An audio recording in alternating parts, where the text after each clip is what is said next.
Magandang araw sa inyo lahat. Ngayong araw na to, pagtatalakayin natin ang mga anting-anting. Pag naririnig natin ang salitang ito, ano nga bang unang pumapasok sa ating isipan?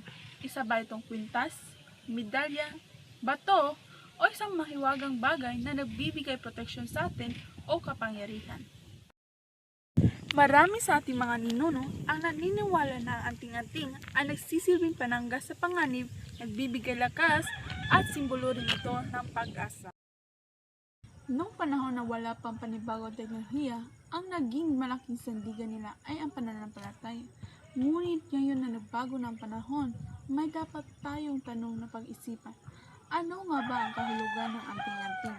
Ang ating mga ninuno ay hindi naniniwala sa anting-anting dahil lamang isa'y bumaika.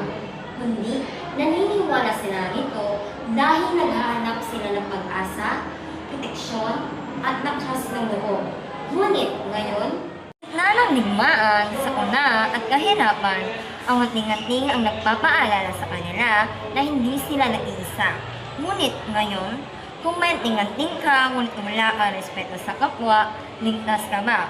Kung may medalya ka, ngunit nagsisinungaling ka, may saysay pa ba ito? Ang tunay na anting-anting. Sa paglipas ng panahon, natutunan natin na ang anting-anting ay hindi gawa sa ginto. Hindi ito gawa sa bato, at hindi ito nakasabit sa leeg, at hindi ito nakatago sa bulsa. Ito ay nasa ating puso, sa ating pananampalataya, sa ating kabutihan, at sa ating pagmamahal sa ating pamilya. Ito ang mga bagay na hindi natin makakaagaw. Tingnan naman natin ang mga taong kasama natin sa pang-araw-araw. Ang guro, wala mang anting-anting, ngunit binabago niya ang kinabukasan ng kanyang mga estudyante. Ang doktor, wala ring mahiwagang imat, ngunit nagliligtas ito ng buhay.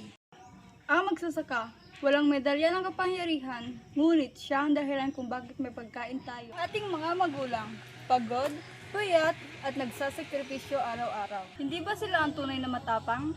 O hindi ba sila ang tunay na malakas? Kung tatanungin niyo kami, naniniwala ba kami sa anting-anting? Naniniwala kami na ito ay bahagi ng ating kultura, kasaysayan, at paniniwala ng ating mga ninuno. Ngunit, higit sa lahat, naniniwala kami na ang pinakamakapangyarihang anting-anting ay ang mabuting puso.